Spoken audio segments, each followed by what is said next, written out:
And unfortunately, it's not a doctor yet. Oops.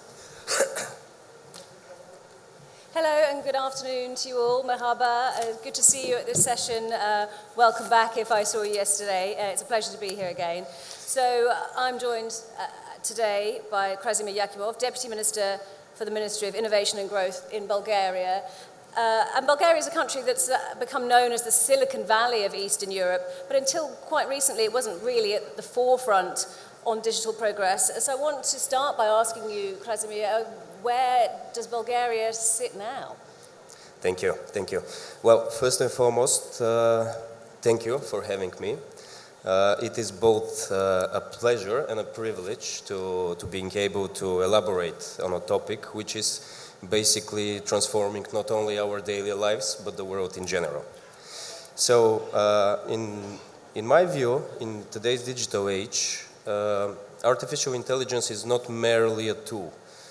It's basically a driver for both innovation and progress. So, in this sense, where are we in Bulgaria? What we have accomplished so far, it won't be an exaggeration if I say that we have a lot to talk about of what we have accomplished. First and foremost, from policy perspective, we have already developed and integrated our artificial intelligence strategic concept, our smart specialization strategy, which are both focused on digital transformation and artificial intelligence implementation. On the other hand, we are already building administrative capacity in compliance with the European Union's Artificial Intelligence Act, and we have already updated our cybersecurity laws. When we are all very fascinated of what artificial intelligence will bring to us, how it will improve our lives, but in order to make it happen, we need to do it in a risk-free environment. So that is why the good cybersecurity laws are basically the foundation of that. If you allow me, a very good assessment of what we have accomplished so far in terms of policy making has been the positive assessment of the OECD's Digital Policy Committee. Just for the audience, right now Bulgaria is a candidate to become a member of the OECD, and this was one of the most important chapters that we basically managed to close virtually last week. So this is a very good assessment at this end. On a more practical level, what we do. We have excelled in the research level already. We have set up as a special unit to our Sofia University an Institute for Computer Science, Artificial Intelligence and Technology, which has been set up in a partnership with one of the leading technology universities in Switzerland. It is a place which has brought one of the leading academics in artificial intelligence research from the United States and Europe. And actually what they have done quite soon, we already have our local version of ChatGPT. So it's a very practical example of what they do. On another level, when we are talking about digital transformation and artificial intelligence implementation, what we do? We need a high performance computing power, right? So we some years ago we managed to develop together with EuroHPC one of the very few supercomputers which is available to both business and academia for their initiatives. Last but not least, what we do, it is all the funding mechanisms that we have secured to make this ecosystem as vibrant as it is. Our ministry alone manages more than 2.5 billion euros of European funding and national funding, which is designated specially for supporting the local business in their efforts for digital transformation and implementation of AI applications. We have the so-called fund of funds, which structures venture capital funds supporting the business in their entire life cycle, from startup, scale up, to growth, mezzanine, and buyout. So we have covered the entire life cycle of the companies, and all these funds, they're specifically designated for digital transformation and supporting the AI transformation. So it sounds like you've got lots of practical measures that you've started to roll out, really got behind this drive to digitalization and bringing in AI. Every country, of course, has challenges in doing that, and I'm sure Bulgaria is no different. What have been the most difficult things as you start to try and really forge ahead with this? Well, of course, I wanted to emphasize on what we have accomplished.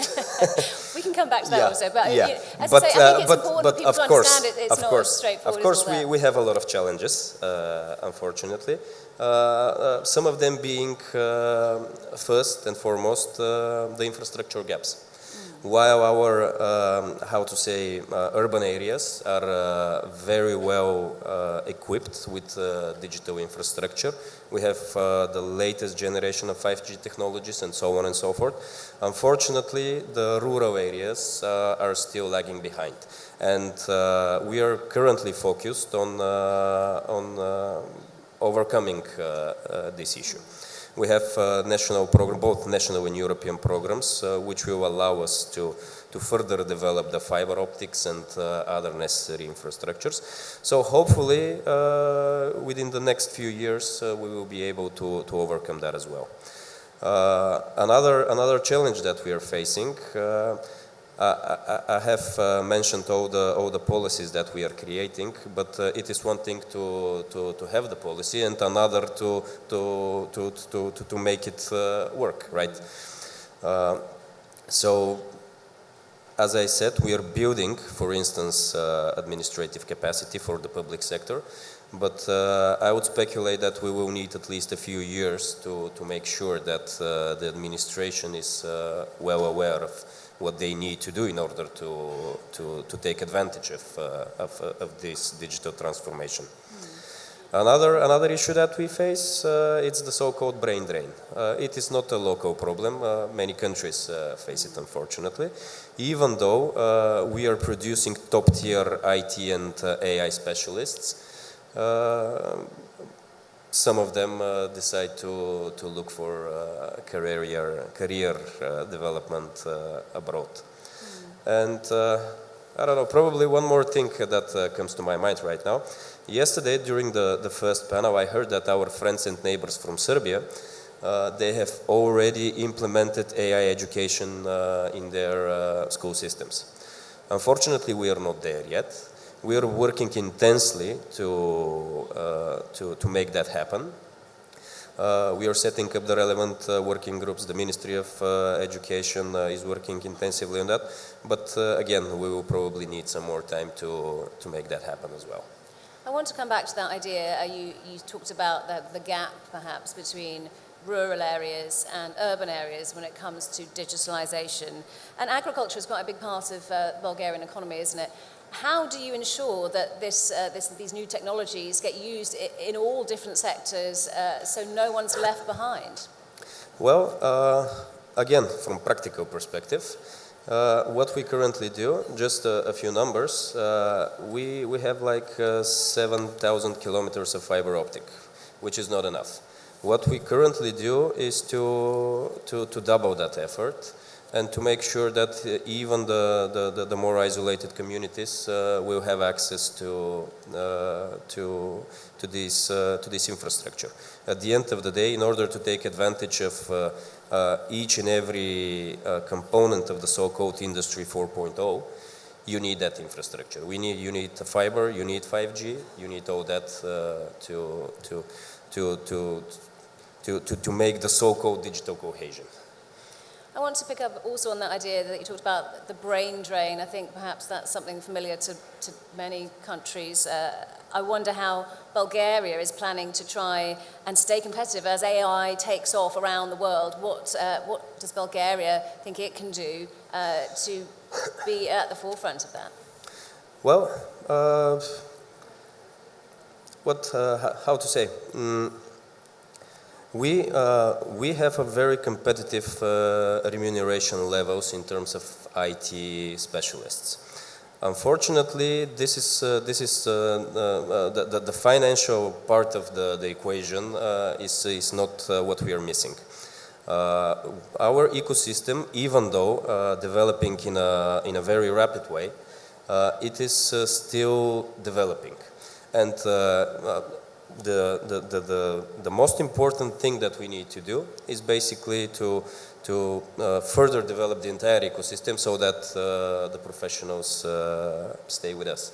Because if I'm an IT professional, I would consider going to an already developed ecosystem where they can thrive much faster. And again, I think this is not a legal, not a local issue. It's I'm sure that most people here are facing the same challenge as well. And Bulgaria has got some what have been called smart cities, hasn't it, where new technologies are sort of being integrated in the environment, if you like. Talk us through how that's working. Well, going again back to basics. We have the relevant infrastructure in our big cities. With all the digital infrastructure, but not only the digital infrastructure. We work very hard on the reindustrialization of our country. We are supporting with a lot of financial incentives the economic and the technological zones, which are basically the underlying infrastructure for each and every business. So we have all this in our big cities. But then again, as I mentioned, unfortunately, we don't have that in the more rural areas, and that is still a challenge for us. And you raised this idea of education, of making sure that people are trained up in AI, or at least capable of keeping up with it as it kind of takes off. I mean, that sort of raises the idea that AI may perhaps end up taking our jobs if we don't keep up with it. But that's not really the idea, is it? I mean, if Absolutely. You want to grow economically, you need to bring in AI to create jobs. Absolutely. There is some, at least in my perspective, strange knowledge that AI will leave a lot of people without jobs. To tell you the truth, I disagree with this notion. AI will simply make our lives easier, better, and will allow for the development of a more high added value jobs. So I'm not worried about that, but in order to accomplish that, and this needs to be, as my colleague from Pakistan yesterday mentioned, this needs to be not a local, but if I must say, a global effort. We need to make sure that AI is used in a good way and in a risk-free way, because as we all know, there are so many challenges in terms of any type of risks, hackers, and so on and so forth. So this needs to be, if not a global, at least a regional effort for more of a one stakeholder. Well, let's explore that a little then. So do you see, if Bulgaria moves forward, would you see that bringing along its regional neighbours? Is it a competition, or is it more of a group effort? I don't want to see that as a competition. We are all in this together, and we certainly need to work together. If you see, talking about our region here on the Balkans, we have so many similarities. We are very good and trading and scientific partners with both whatever country, I must say. And I'm more than sure that this will be something that we will do together. It is not a competition, at least not in my perspective. So you talked a little at the beginning about Bulgaria's policy, but let's talk about the practical side of things. What do you think Bulgaria is doing well that perhaps other countries, other nations could emulate? Well, I would again emphasize on what we do in terms of funding, because these are cost efficient, quite costly endeavors, right? So if anyone wants to excel in digital transformation, AI, and generally transforming into Industry 4.0, they absolutely need to have the appropriate financial mechanisms for that. And here we are talking about grant schemes that need to support the early stage businesses. We are talking about the equity instruments. You need to have all the instruments, all the equity instruments for the companies to support them in each and every step of their life cycle. You need to have the appropriate debt instruments, if you'd like. For example, in Bulgaria, we have our Bulgarian Development Bank, which, at least for our standards, is a massive institution. Of course, it supports reindustrialization, healthcare, export, and so on and so forth. But they have a specifically designated arm which supports digital transformation and initiatives like that. So all the financial instruments needs to be in place and be in support of both the business, the government, and the academia. And you're, of course, coming at this from a governmental point of view, but how important is it that other stakeholders are on board as well? Businesses, for example, education, you mentioned, research centres who have opportunities for AI. How important is it that everybody works together and gets on board with this? Well, if they don't do it, it doesn't work. It only works if everybody is on board. We need all the relevant stakeholders, and here I really can say that at least in Bulgaria, I think we have already accomplished that. We have the academia, we have the research centers, we have the government, we have the public sector in general, and of course we have the business which is driving this change. Before we finish up, I wonder if we can just look to the future a little. Obviously, we've talked a lot about the progress Bulgaria's made in such a short time and some of the things it's already doing with the digital transformation and AI. Where could that go next? What's your hope? Well, it shouldn't, we should, at least, I don't want to think about Bulgaria's future in an isolated manner. Again, whatever we do in this digital age, it should be a joint effort. And each and every country, or at least most of the countries, needs to be on board with that, and we need to cooperate, and we need to exchange both business ideas, scientific researches. This is the only way to thrive in this new digital age and environment. Well, I think that's a good message to take away. Krasimir Yakimov, Deputy Minister of the Ministry of Innovation and Growth in Bulgaria, it's been a pleasure to talk to you. Thank you very much for sharing your expertise with us all today. Thank you very much. The pleasure was all mine. Thank you very much.